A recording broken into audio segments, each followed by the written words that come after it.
오늘 일발장전 시작합니다. 일발장전의 두 기둥을 소개하겠습니다. 최고의 주식평론가 두 분, 김영민, 김진호, MB 골드 매니저와 함께합니다. 안녕하십니까? 반갑습니다. 네.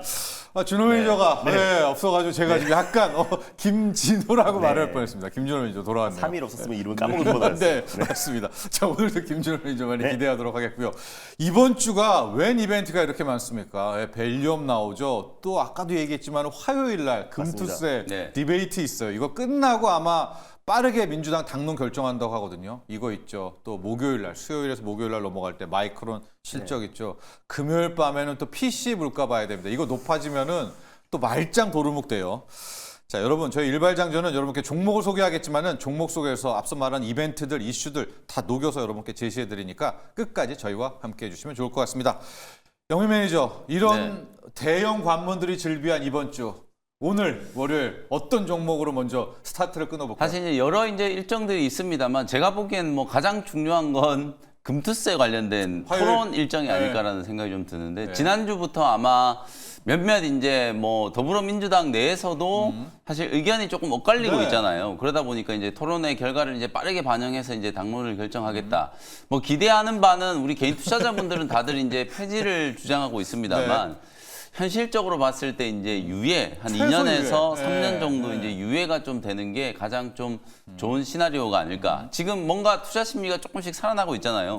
미 연준의 이제 빅컷 이후에 금리 인하 수혜주들 막 좀 움직이면서 향후 이제 주식 시장에 대한 조금 이제 긍정적인 전망들이 나타나고 있는 상황이기 때문에 금투세와 관련된 이 불확실성만 좀 해소된다라고 하면 4분기 때 우리 국내 증시도 뭔가 이제 조금 상승세를 이제 만들어줄 수 있지 않을까 이런 기대감을 좀 가져보도록 하고요.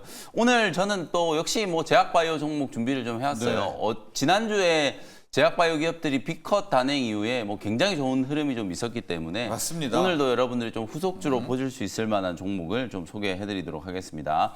S바이오메딕스라는 종목을 소개를 좀 해드릴 텐데 이 종목이 최근 8월 달에 조금 논란이 있었어요. 갑자기 이제 환기 종목으로 이제 지정이 좀 되면서 자본 장식 50% 이상 이제 자본 잠식 이제 우려 때문에 환기 종목으로 이제 지정이 좀 됐는데 그 자본 잠식에 대한 이제 이유 자체도 사실 회계적인 이제 손실, 소위 말해서 파생 상품 투자 손실이 이제 인식이 좀 되면서 자본 잠식 상태에 이제 빠진 건데 우리가 보통 이제 파생 상품 투자 손실을 직접 무슨 제약 바이오 회사가 파생 상품에 직접 투자를 했나? 이렇게 이제 생각을 할 수도 있는데 보통 우리가 이제 전환사채라든지 신주인수권부 사채 이런 메자닌을 이제 발행을 해놓으면 주가가 올라가면 그게 이제 언제든지 이제 행사를 할 수 있기 때문에 그 행사를 하고 나면 사실상 이제 기존의 현재가와 행사하는 가격 차이가 굉장히 좀 크기 때문에 그 부분을 이제 파생 상품 손실로 말 그대로 이제 회계상의 손실로 미리 이제 인식을 좀 해놓는 거거든요. 그러니까 뭔가 이제 S바이오메딕스가 진짜 투자를 잘못해가지고 손실이 났다거나 현금에 이제 뭔가 문제가 생겼다거나 이런 건 아니기 때문에 사실 환기 종목 지정된 것 자체도 크게 우려할 만한 상황은 아니었는데 어쨌든 요것도 최근에 이제 불식시킬 수 있을 만한 좋은 뉴스가 좀 나왔어요. 지난 이제 9월 19일 날 70억 원 규모로 3자 배정 또 유상증자에 성공을 해가지고 증자를 통해서 70억 원 자본 조달을 해버렸기 때문에 이제는 뭐 자본 잠식 상태에 이제 빠져 있을 이유가 없는 거거든요. 그러니까 곧 이제 환기 종목 지정된 거는 바로 이제 해제가 될 걸로 이제 예상이 좀 되기 때문에 오늘 다시 한번 소개를 좀 해드리는 거고 지난주에 이제 제약바이오 기업들의 이제 흐름을 보면 바이넥스라든지 ST판 같은 이런 CMO, CDMO 기업들 굉장히 좀 좋았죠. 그리고 좋았죠. 유한양행이 또 급등을 하면서 신약 개발하는 기업들이 이제 끌고 가는 모습이었고 알테오젠도 연일 이제 신고가를 치면서 플랫폼 기업들까지도 이제 같이 가는 그런 모습이었거든요. 제약바이오 업종 전체적으로 분위기가 굉장히 빠르게 좀 호전되는 모습이 좀 나타났기 때문에 세포 치료제 관련된 종목들 중에서도 대장주 역할을 했던 S바이오메딕스도 충분히 다시 한번 우리가 주목을 좀 해봐야 되지 않을까라는 생각이 좀 들고 이 회사는 배아줄기 세포 이제 기반의 파킨슨병 신약을 이제 지금 개발하고 있는 걸로 시장에서 많은 주목을 좀 받았어요. 임상 중간 결과를 이제 발표를 했었는데 6월 달에 6명을 이제 대상으로 한 저용량 이제 실험 결과를 발표를 했는데 이게 이제 경쟁약이라고 할 수 있는 뱀다네프로셀 고용량을 투여한 것보다 훨씬 더 좀 좋은 반응이 좀 나왔었거든요. 근데 이제 앞으로 또 중요한 모멘텀이 또 10월 달이 되면 고용량 투약한 거, S바이오메딕스가 개발하고 있는 TD-A9에 대한 이제 고용량 투약 중간 결과가 이제 공개가 좀 될 거기 때문에 고용량을 투약했을 때 효능은 뭐 저용량일 때도 오히려 경쟁력보다 더 앞섰기 때문에 고용량 투약을 했을 때 안전성에 특별히 문제가 없다라고 하면 그야말로 이제 파킨슨병 치료제에서는 게임 체인저가 될 수 있는 그런 이제 후보 물질이라고 보시면 되거든요. 그 임상 결과를 이제 10월 달에 공개를 좀 할 거기 때문에 그 부분이 가장 중요한 모멘텀이고 앞서 말씀드렸던 것처럼 8월 달에 이런 재무적인 어떤 이슈 때문에 주가가 한번 주저앉았다가 최근에 이제 회복되고 있는 모습이고 9월 말에서 10월 달에 또 하나 이제 발표되는 게 중증 이제 하재열 세포 치료제 FECSAD와 관련된 이 파이프라인 임상 1, 2A상 중간 결과도 이제 발표가 좀 될 걸로 예상이 좀 되어 있는 상황이기 때문에 모멘텀이 좀 많이 남아 있고 최근에 이제 제약 바이오 기업들이 이제 분위기가 좀 살아나는 걸 감안하면은 충분히 우리가 한번 주목을 좀 해봐야 되지 않을까. 차트 보면서 제가 이제 가격 전략 한번 설명을 좀 드려볼 텐데요. 연초에 사실 방금 제가 말씀드렸던 그 임상 중간 결과에 대한 이제 기대감 때문에 주가가 굉장히 강하게 올라섰어요. 사실 요때만 하더라도 이제 바이든 이제 현 대통령이 재선에 이제 도전을 하려고 이제 예정이 좀 되어 있는 상황이었기 때문에 미국 내에서는 바이든 이제 대통령이 파킨슨병이 있는 건 아닌가 약간 이제 그런 우려들도 좀 있었거든요. 그거하고 맞물리면서 미국에서는 파킨슨병과 이제 전면전을 한다. 그러면서 뭐 수십조 원의 이제 투자 계획 이런 것들을 이제 발표를 하면서 국내에서 이제 파킨슨병 치료제로 대장주 S바이오메딕스가 주목을 굉장히 많이 받았었는데 그러고 난 이후에 6월 달에 임상 결과 공개하고 나서 그때가 어찌 보면 좀 세론이 되는 단기 고점이 좀 만들어졌어요. 그러고 나서 한 3개월 동안에 가격 조정을 좀 거치면서 뭐 재무적인 이슈도 있었고 그런 이제 불확실성들이 주가에 충분히 좀 반영이 되면서 가격 조정이 좀 진행이 좀 됐기 때문에 34,000원 정도 부근에서는 충분히 눌림목 공략을 한번 해볼 수 있지 않을까 이런 생각이 좀 들고요. 매수 가격은 34,000원 정도 딱 제시를 좀 해드리고 1차 목표가는 4만 원 정도 이제 말씀을 좀 드릴 텐데 최고가가 5만 원을 이미 넘었었어요. 말씀드렸던 것처럼 6월 달에 이제 임상에 대한 기대감 때문에 주가가 한번 올라섰었기 때문에 말씀드린 이제 고용량의 투약 결과가 만약에 큰 문제가 없다라고 하면 제가 봤을 때는 이제 상업화 단계로 이제 접어들 가능성이 굉장히 좀 높다라고 보거든요. 뭐 그런 측면으로 봤을 때는 4만 원 정도는 일단 뭐 트레이딩 관점 목표가로 보시고 중장기적으로는 5만 원 이상까지도 충분히 좀 가능하다. 이렇게 말씀드리고요. 손절 가격은 29,000원 정도 가격 전략 참고해 보시면 되겠습니다. 네. 자, 김영민 매니저의 일발 종목 S바이오메딕스입니다. S바이오메딕스. 그동안 영민 매니저 같은 경우가 이제 기존의 바이오 틀을 좀 넘어서서 특히 이제 줄기세포라든가 이런 또 첨생 첨단 바이오 재생법 쪽도 미리 좀 가 있는 그런 포인트 많이 잡았잖아요. S바이오메딕스 같은 경우에도 전형적인 세포 치료제 아니겠습니까? 그렇죠. 내년부터 본격적으로 이제 첨생법이 이제 시행이 되고 제가 이제 가장 좀 중요하게 보는 포인트가 금리 인하가 된다라고 해서 단순히 그냥 제약바이오 업종이 좋아지는 게 아니라 금리 인하가 되면 해당 업계 쪽으로 이제 투자가 굉장히 좀 많이 진행될 수 있고 특히 그동안에 규제에 이제 발목이 좀 잡혀 있던 줄기세포 치료제 그다음 우리 CAR-T 치료제 얘기 많이 하잖아요. 이거 뭐 주사 맞으려고 뭐 일본 원정 가고 미국 원정 가고 이러는 이제 비효율이 굉장히 좀 심했었기 때문에 그런 부분들을 이제 좀 해결하고 또 환자를 치료하는 게 가장 좀 중요한 거잖아요. 뭐 그런 목적으로 이제 감안했을 때 첨생법 개정안이 이제 내년부터 시행된다라고 하면 그런 부분들에 대한 이제 기대감이 이제 선반영되면서 주가가 좀 움직일 수 있기 때문에 우리나라에 사실 줄기세포 치료제 개발하는 기업들 그리고 이제 지금 오늘 말씀드린 이제 뭐 S바이오메딕스뿐만 아니라 이런 세포 치료제 시장에 이제 뛰어든 기업들이 굉장히 좀 많이 있기 때문에 그 기업들 입장에서는 어찌 보면 지금이 가장 좀 중요한 시기가 아닐까라는 생각이 좀 들거든요. 주가는 항상 선반영되면서 먼저 움직이기 때문에 미리부터 이제 관심을 좀 가져보시는 게 포인트가 아닐까라는 생각을 말씀드리겠습니다. 그렇습니다. 영민 매니저 일발 S바이오메딕스입니다. 지금 알테오젠, 뭐 유한양행, 리가캠 보고 있으면은 탑에 있잖아요. 그러니까 이거 못 잡으신 분들은 세포 치료제, 유전자 치료제 같은 또 하나의 지금 저평가된 탈출구들이 있지 않겠습니까? 그런 쪽에 초점을 맞추면 좋을 것 같고. 자, 준호 매니저. 준호 매니저? 붙여야죠. 뭘로 붙일까요? 저는 그래도 이제 실적에 대한 기대감도 있고 또 개별적인 이제 모멘텀이 있는 AI 의료 기업인 뷰노를 한번 학교를 한번 붙여볼게요. 맞습니다. 그래서 뭐 금리 인하가 된다고 했을 때 사실상 가장 큰 또 수혜를 받을 수 있는 섹터 중에 하나가 AI 의료다라고 좀 보고 있고요. 그 안에서 그래도 이제 올해 하반기에 또 이제 실적 턴 어라운드와 흑자 전환에 대한 기대감이 가장 높은 기업이 뷰노가 되지 않을까. 그래서 특히 이제 딥파스 FDA 승인을 앞두고 있는 시점이기도 하고요. 승인 확인이 됐을 때는 본격적으로 이제 미국 시장에 24시간 이내에 심정지를 체크할 수 있는 디카스 매출에 대한 기대감도 굉장히 높아질 수밖에 없다고 보고 있습니다. 그리고 이미 뭐 지난달에 또 이제 딥브레인이 미국에 진출이 된 상태이다 보니까 올해 뭐 3분기, 4분기에 대한 어떤 매출 성장세도 가파르게 진행되고 유일하게 AI 의료 기업들 중에서 유일하게 실적 성장세가 나와주고 있고 또 이제 한 4분기부터는 본격적인 흑자가 기대가 되기 때문에 실적에 대한 기대감도 살아있고요. 금리 인하의 가장 큰 수혜주가 될 수 있고 FDA 승인을 앞두고 있다는 강력한 모멘텀도 남아있는 상태이다 보니까 지금 오히려 전 종목 장세가 더욱더 심화될 수 있을 것 같아요. 그래서 그 섹터 안에서도 실질적인 강력한 모멘텀과 실적에 대한 성장세가 가파르게 진행되고 있는 기업들이 그래도 그 섹터 안에서 가장 강력한 주축이 되지 않을까. 그래서 예전에는 루닛이 이제 AI 의료 쪽의 대장이었다면 다시 한번 올해부터는 뷰노가 이 AI 의료 섹터의 상승을 견인하지 않을까라는 관점에서 뷰노를 한번 탑픽으로 꼽아보도록 하겠습니다. 그렇습니다. AI 의료 뭐 진단도 있겠고 여러 가지가 있는데 뷰노 같은 경우에는 물론 될지 안 될지 모르겠지만 4분기 흑자 얘기가 맞아요. 근데 와, 이런 기업도 흑자를 냅니까? 그러니까 사실 뭐 르노, JLK 사실상 딥브레이 같은 경우는 사실상 유상증자를 다 진행했어요. 그렇죠. 근데 유일하게 지금 뷰노 같은 경우는 올해 하반기에 흑자가 전환된다고 했을 때 유증에 대한 가능성도 굉장히 좀 제한적이고 거기에다가 재무 건전성이 뛰어나질 수밖에 없기 때문에 오히려 이제 뷰노 같은 경우는 올해 진짜 4분기에 흑자 전환되면 정말 강력하게 상승이 나올 수 있는 모멘텀이 되지 않을까 좀 보고 있고요. 뭐 AI 의료 기업 중에서 유일하게 실적 성장세가 가파르게 진행되고 있다는 것만 봐도 주가가 충분히 더 올라갈 만한 모멘텀이 남아 있지 않을까 좀 보고 있습니다. 그렇습니다. 뷰노, 루닛, 딥바이오 뭐 이 중에서 자 우리 준호 매니저는 뷰노. 예, 실적도 돌아설 수 있다. 플러스로 하는 것도 체크 포인트 잡으시면 좋을 것 같고요.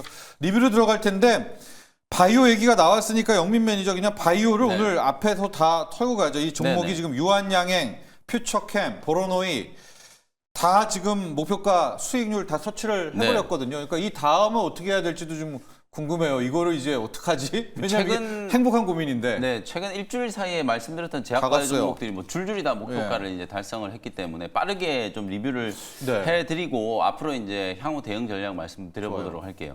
어쨌든 지금 제약바이오 업계 전체적으로 보면 가장 중요한 포인트는 결국은 신약 개발이에요. 유한양행이 이제 쏘아 올린 제가 큰 공이라고 말씀드렸잖아요. 뭔가 이제 업계 분위기 자체가 우리나라 기업들도 이제 항암 신약 개발해가지고 미국 시장도 진출하고 세계 시장에서 뭔가 이제 인정을 받을 수 있다. 이런 이제 포인트를 잡으시면 될 것 같고 굳이 뭐 금리 인하 얘기를 하지 않는다라고 하더라도 우리나라 바이오테크 기업들이 지난 10년, 15년 동안의 연구개발 성과가 이제 드디어 서서히 이제 좀 빛을 발하고 있다. 이렇게 이제 생각하시면 될 것 같고 유한양행 저희가 지난 금요일 날도 짚어드렸었잖아요. 그날 아침에 원료의약품 또 수주공시, 길려드 사이언스 쪽으로 수주공시가 나오면서 1,000억 원이 뭐 유한양행 전체 매출에 비하면 이제 큰 건 아닙니다만 유한양행이 이제 그런 사업도 이제 진행한다라는 게 이제 중요한 포인트고 제가 보기에는 결정적으로 이제 유한양행이 20%가 넘는 이제 급등세가 나온 건 오히려 유한양행이 지난 금요일 날 수주공시 말고 또 하나 이제 보도가 나온 게 4세대 이제 표적 치료제, 폐암 표적 치료제 개발을 안 한다라는 걸 이제 발표를 했단 말이에요. 그럼 언뜻 보면 이게 악재 같잖아요. 4세대 개발을 이제 안 한다라고 하니까 임상을 중단하는 건데 그걸 중단을 하면서 얀센 쪽으로 이제 기술 이전했던 기술 이전 계약의 총액의 규모도 많이 줄었거든요. 근데 왜 주가가 20% 급등했느냐? 그만큼 렉라자가 이제 강력하다는 거예요. 3세대 렉라자를 가지고 EGFR 변이에 충분히 대응하고 또 1차 치료제로 가치가 그만큼 크다라고 판단을 했기 때문에 4세대 표적 치료제는 개발 안 하겠다라고 이제 결정을 한 거거든요. 이게 이제 가장 좀 중요한 저는 포인트라고 보고 그만큼 렉라자의 이제 상업화에 대한 기대감, 매출에 대한 이제 기대감이 다시 한번 이제 주가에 반영이 되면서 금요일 날 이제 최고가를 경신을 했다. 제가 목표가를 15만 원 이제 말씀드렸기 때문에 단기적으로는 이제 15만 원 정도의 조금은 매물 저항은 이제 있을 수 있습니다만 중장기 관점으로 봤을 때 한 17만 원 정도를 2차 목표가로 좀 잡고 대응 전략을 한번 세워보시면 될 것 같고 적어도 이제 유한양이 이 정도까지 올라왔기 때문에 이제 거의 시총이 19조가 다 됐단 말이에요. 20조를 한번 넘기는 시세는 한번 분출이 좀 되지 않을까라는 측면에서 뭐 일정 부분 차익을 챙기실 분들은 저는 단기적으로 15만 원 근처에서 조금 챙기셔도 상관은 없다라고 보는데 중장기적으로 지금 알테오젠하고 유한양행이 거의 쌍두마차라고 보시면 되잖아요. 알테오젠은 SC 제형 변경과 관련해서 대장주 시총 지금 20조를 향해 가고 있고 유한양행도 마찬가지로 지금 시가총액이 굉장히 좀 크게 상향이 지금 되고 있는 상황이기 때문에 지금 10조, 12조 넘어가서 지금 15만 원 이제 넘긴 상황이기 때문에 뭐 그런 부분들을 이제 감안한다라고 하면 충분히 이제 추가적인 상승 여지가 있다. 그래서 2차 목표가는 17만 원 정도 보시면 될 것 같고 여기서 여러분들이 좀 잊어버리시면 안 되는 게 ABL 바이오도 거의 비슷한 악재로 주가가 빠졌었잖아요. 근데 ABL 바이오도 지금 다시 가격이 지금 빠르게 회복이 좀 되고 있는 상태거든요. 그러니까 ABL 바이오도 똑같은 논리라고 보시면 돼요. 선택과 집중을 해서 좀 더 가능성이 높은 파이프라인에 이제 집중하는 거다. 이렇게 이제 보시면 될 것 같고. 그다음에 이제 보로노이 설 연휴 이제 끝나자마자 여러분들께 말씀드렸던 종목인데 이틀 만에 바로 목표가를 달성을 해버렸어요. 그냥 8% 이렇게 급등세가 나타났던 게 어쨌든 제약바이오 업종에 대한 매수세가 굉장히 좀 강했었고 특히 코스닥 150에 이제 편입되어 있는 종목이었기 때문에 뭐 보로노이도 이틀 만에 바로 이제 목표가 달성을 했는데 저는 뭐 추가적으로 상승 여력도 충분히 있을 거라고 봐요. 보로노이도 오릭파마 쪽으로 이제 기술 이전했던 파이프라인이 이제 임상이 이제 진척이 좀 되고 있고 또 다른 이제 여러 이제 파이프라인의 이제 가치도 계속해서 좀 주목을 좀 받고 있는 상황이기 때문에 2차 목표가는 10만 5천 원 정도 보시면서 이제 대응을 해보시면 될 것 같고 그 다음에 제가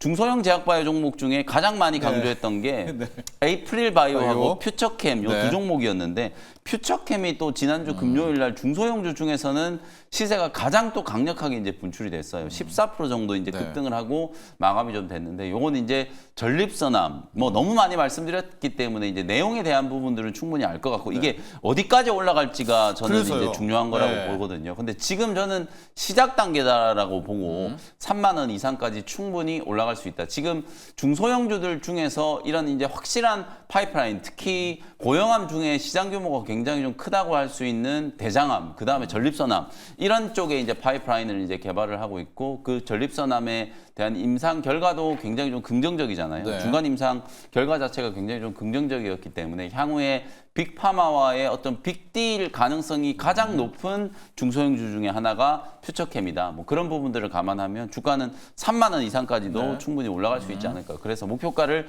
3만 원 정도까지 이제 조금 조정을 좀 해서 계속해서 이제 보유하는 전략 말씀을 좀 드려보도록 하겠습니다. 네, 세 가지 종목 봤습니다. 유한양행, 보로노이, 퓨처캠. 유한양행은 뭐 여러분들 아는 렉나자고요. 보로노이 같은 경우에는 요즘 유행한다는 표적 치료제입니다. 여러 가지 한 표적 따라가는 거고 퓨처캠은 자, 우리가 특히 남성분들에게 중요한 이 전립선 관련한 치료제였기 때문에 이 3대장이 모두가 목표가를 터치했고 제가 이야기 쫙 들어보니까 유한양행 정도는 일단은 한 어느 정도 차익 실현이지만 나머지 둘은 좀 더 끌고 가자.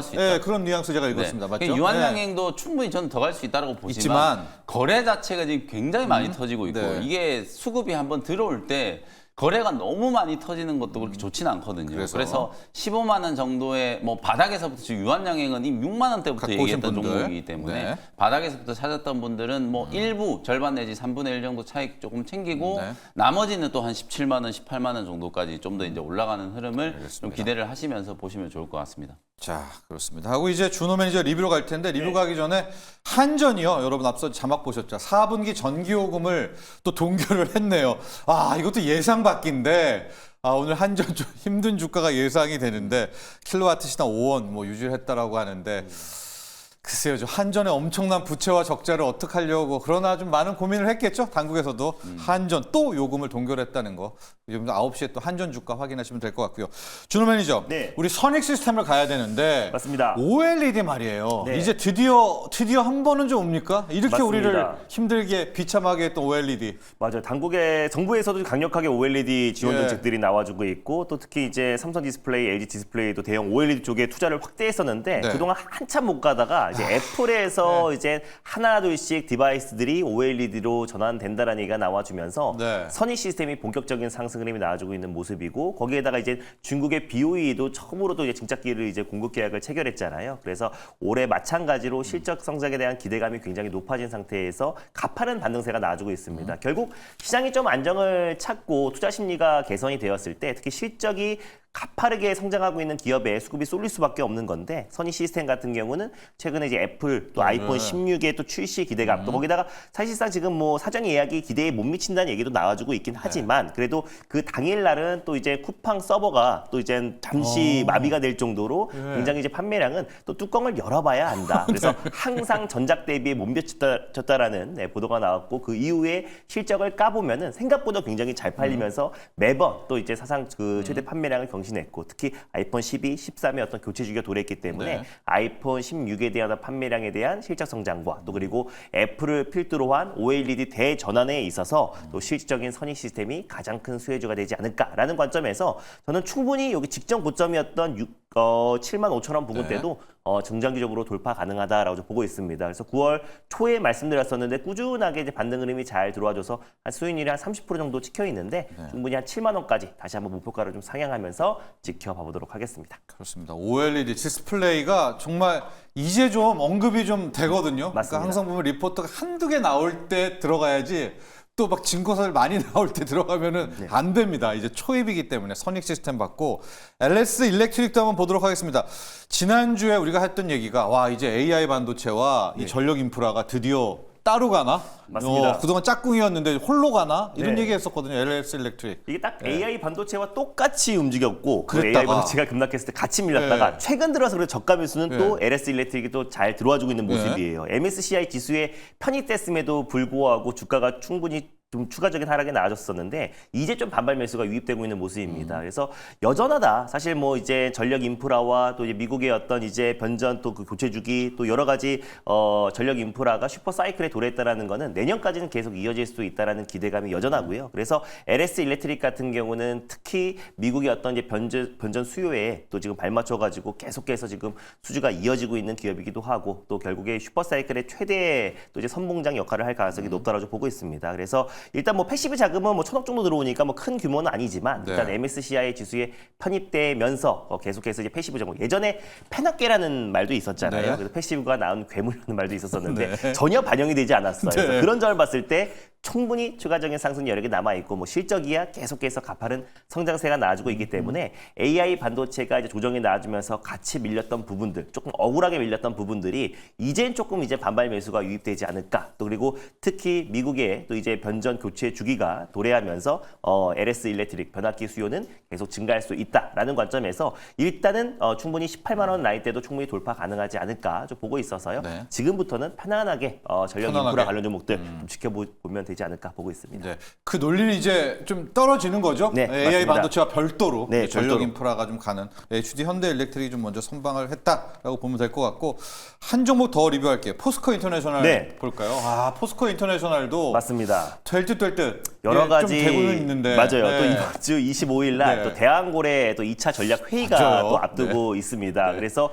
결국에 또 이제 시추를 뚫고 또 매장량을 확인하기 전까지는 그래도 포스코 인터내셔널이 가장 핵심 수혜 중에 핵심이 아닐까 좀 보고 있어요. 그래서 포스코 인터 같은 경우는 또 2차 전지 관련된 핵심 소재를 또 공급하고 있는 기업이기도 하고 또 대왕고래 관련된 프로젝트의 수혜이기도 하고요. 또 우크라이나 또 재건.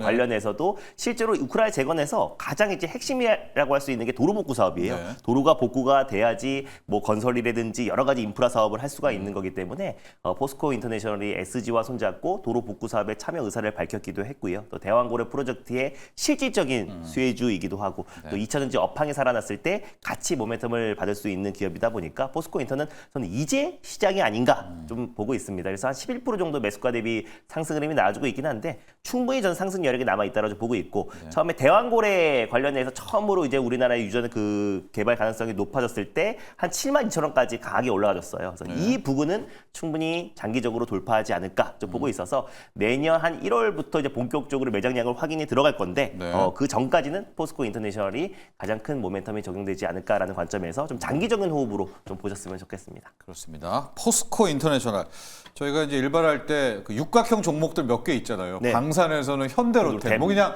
다 잘하는 거. 또 삼성전기, 컨덴서에 뭐 카메라에 유리기판에 그리고 이제 얘인데 포스코 인터내셔널 여러분 대왕고래 자원 개발에 또 2차 우크라이나 전지, 재건에 2차 2차 전지까지 있고 그런데 자, 현대로템을 보고 나면 이 육각형 종목들 언젠간 간다. 결국 수혜를 받습니다. 결국 현대로템을 봤을 때. 포스코 인터내셔널 그렇게 기억하시면 될 것 같고 저희가 이슈를 짧게 한번 볼 텐데 24일이 내일이잖아요. 이게 정말 좀 운명의 화요일일 것 같은 게요. 첫 번째가 밸류업 지수가 아마 오후쯤에 나올 것 같고 이후에 민주당의 금투세 디베이트가 나오면서 그날 화요일 밤에 아마 좀 금투세 얘기를 확정지으면 좋을 것 같다 이런 생각도 좀 해보는데 영민 매니저 이제 밸류업 지수 지금 막 뭐 증권사 리포트를 쭉 보면은 금융주들은 대거 다 들어가 있는 것 같고 현대기아차도 있는 것 같고 지주회사도 있는 것 같고 나만의 종목 내지는 나만의 투자 기법 밸류업 나오고 ETF 나올 때 영민 매니저는 좀 어떻게 좀 대응을 해야 됩니까? 사실 별로 관심이 없어가지고 네. 이게 왜냐하면 이미 너무 오래된 재료이기도 하고 과거 정부에도 우리가 이제 여러분들 집 다 잊어버릴 수 있을 것 같은데.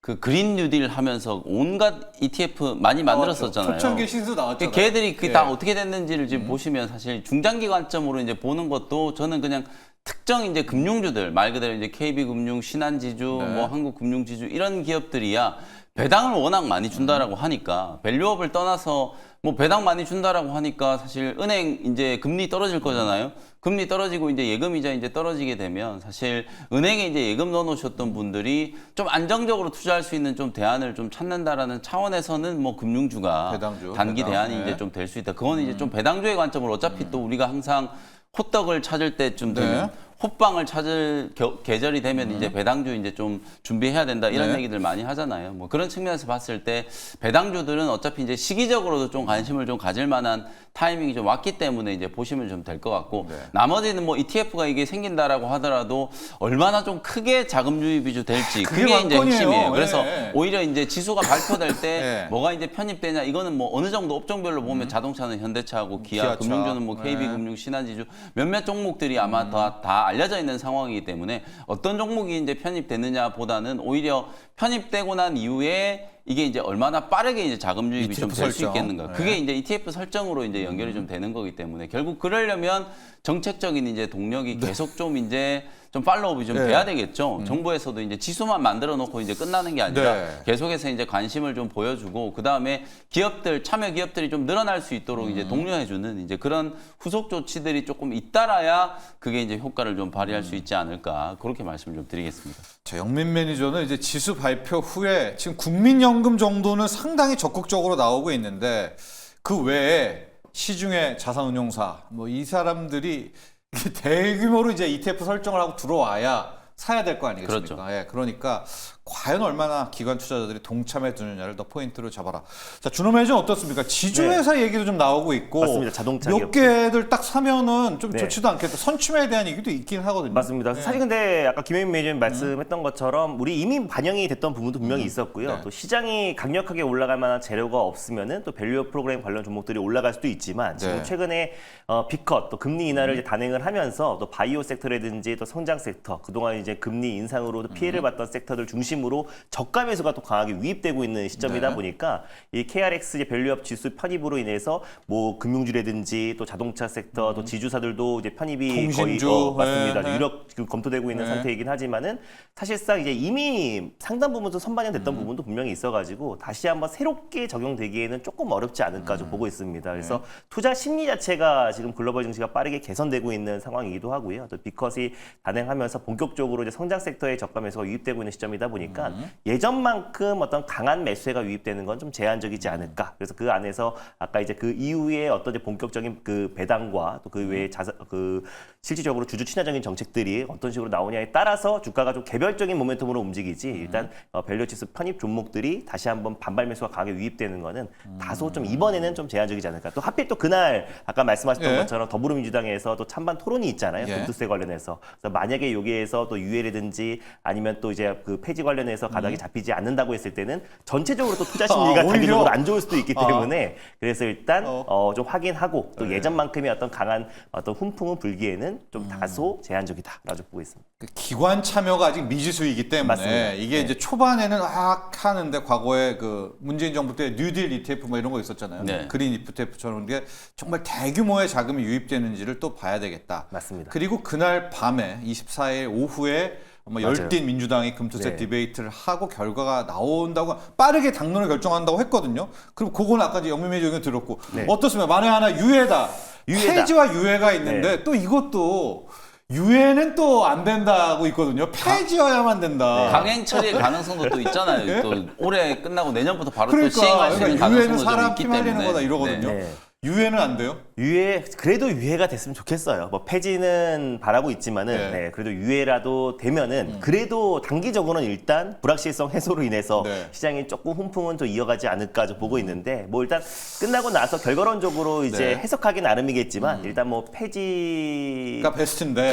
베스트지만 그래도 유예가 돼도 그래도 시장의 어떤 지금 투자 심리가 빠르게 개선되고 있는 상황이다 보니까 그래도 단기적으로 좋지 않을까. 급한 불은 끈 게 아닌가 좀 보고 있습니다. 이게 만에 하나 유지로 가면 어떻게 해요? 그렇죠. 유지로 가면은 이게 뭐 이미 상당 부분 금투세와 관련된 이제 악재 때문에 개인 투자자분들이 이제 주식 시장에 이제 좀 등을 져버린 상황이잖아요. 네. 지금 그걸 거래대금을 보시면 그냥 답이 딱 나오잖아요. 네. 하루에 뭐 6조 원 뭐 이렇게 지금 거래대금 그것도 안 그거밖에 돼요, 안 이제 나오기 한동안에. 때문에 사실 이제 거래대금이 정말 잘 나올 때에 비하면은 거의 뭐 몇 분의 1 토막이 지금 나 있는 상태이기 때문에 시장이 단순히 안 좋아서 그렇다라고 하기에는 뭐 지금 우리 코스피 지수가 뭐 2,300도 아니고 네. 코스닥이 뭐 500, 600에서 움직이는 것도 아니거든요. 사실 그런 부분들을 감안하면 개인 투자자분들 입장에서는 아니 어차피 똑같은 돈 벌어서 세금 낼 거면 차라리 미국 서학개미 주식 된다. 하는 게 낫지 네. 않냐? 이런 인식이 너무 강하거든요. 그래서 지금 뭐 더불어민주당 쪽에서 이제 하는 얘기는 일부 그야말로 뭐 1%도 안 되는 큰 손들한테 세금을 매겨서 이제 조세 형평성을 이제 네. 이룩하겠다라는 건데 취지는 저도 분명히 공감을 하고 언젠가는 우리나라도 금투세 도입을 해야 된다라고 보지만 나중에 우리나라가 MSCI 선진국 지수 편입되고 글로벌 펀드 자금들이 막 우리 시장에 이제 들어와서 네. 그런 몇몇 큰 손들이 떠나가더라도 개인 투자자분들이 영향을 안 받는 시기가 오면 그때 시행을 해도 늦지 않다라고 보거든요. 그래서 시장 전체적인 이제 측면에서 봤을 때는 지금은 시장을 좀 살리는 게 급선무가 아닌가 이런 측면에서 보면 적어도 강행 처리 시행보다는 유예 혹은 폐지. 네. 근데 이제 폐지는 현실적으로 아무래도 이제 이게 당론을 완전히 뒤집어 엎는 거기 때문에 네. 그건 좀 어려울 것 같고 시간을 조금 번다라는 측면에서 한 2년 정도 유예를 하는 그런 결정이 좀 나와주면 또 개인 투자자분들 입장에서도 그나마 좀 반가운 소식이 되지 않을까 그렇게 이제 전망을 한번 해보겠습니다.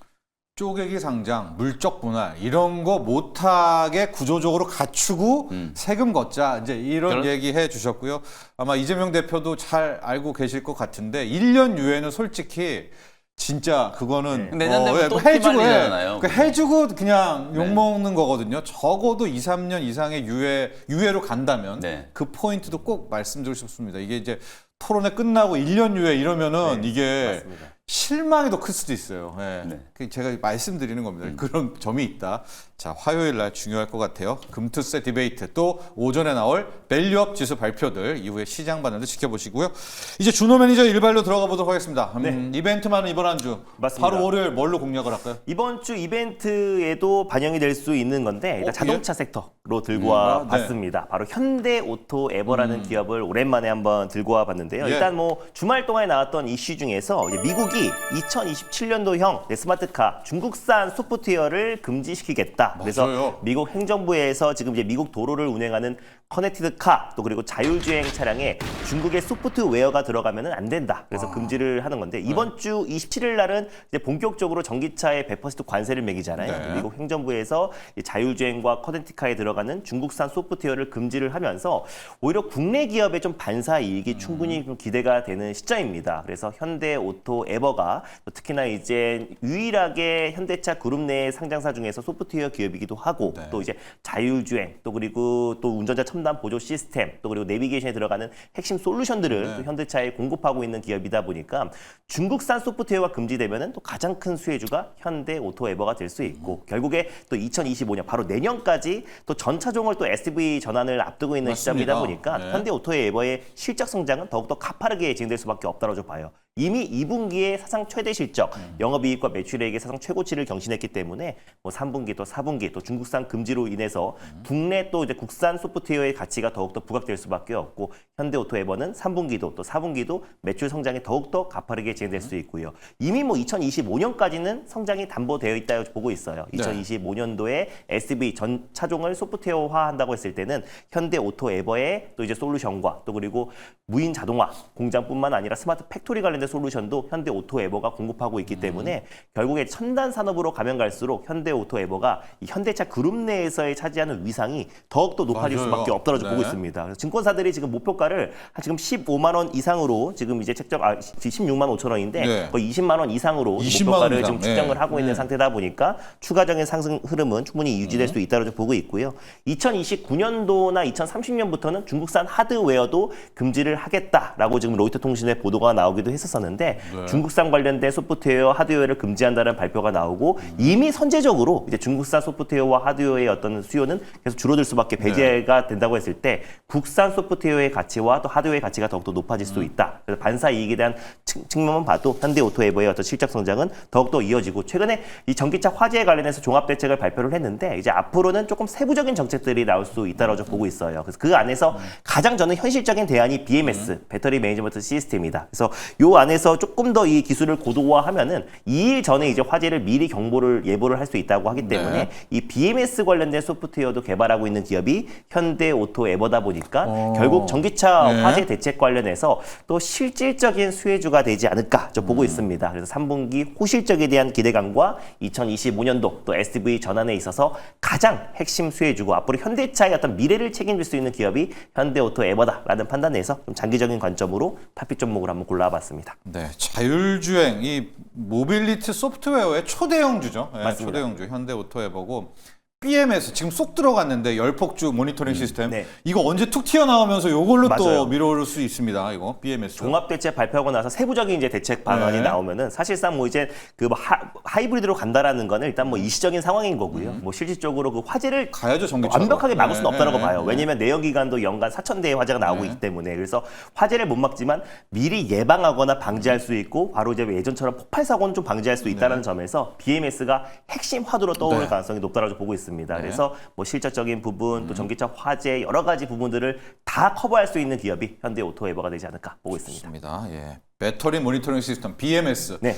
요게 지금 재료가 하나도 안 반영됐거든요. 맞아요. 국장의 특징상 한 2, 3주 후에 툭 튀어나옵니다. 툭 튀어나와서 시세주니까 그것도 네. 꼭 기억하시면서 투자 전략 어떻게 할까요? 일단 뭐 매수가는 16만 5천 원을 네. 일단 1차 매수가로 좀 잡고 좀 대응해 보도록 하겠고요. 그래서 목표가는 일단 20만 원 라인대를 일단 1차 목표가로 한번 설정해 보도록 하겠고요. 그리고 손절 라인대는 14만 원을 말씀드려 보도록 하겠습니다. 자, 좋습니다. 준호 매니저의 현대오토에버의 붙이기 종목 영민 매니저 뭘로 붙일까요? 저는 이제 부품주를 할까 하다가 네. 그냥 그래도 그냥 자동차 현대차를 보시는 게 좋지 않을까. 밸류업의 아까 이제 뭐 왕. 밸류업 네, 얘기도 네. 했고 결국 밸류업 하면 이제 가장 좀 상징적인 종목 중에 하나가 현대차라고 이제 보시면 될 것 같고 주주 친화 정책 발표하고 나서 이게 정말 너무 심한 거 아니냐 싶을 정도로 주가가 쏟아졌다가 또 최근 일주일 동안에는 22만 원 찍고 25만 원까지 그래도 가격 회복이 어느 정도 좀 되어 있는 상태거든요. 예. 그래서 이번 주에 아마 요걸 이제 뚫고 올라갈 수 있을지 없을지에 대한 이제 핵심적인 부분. 결국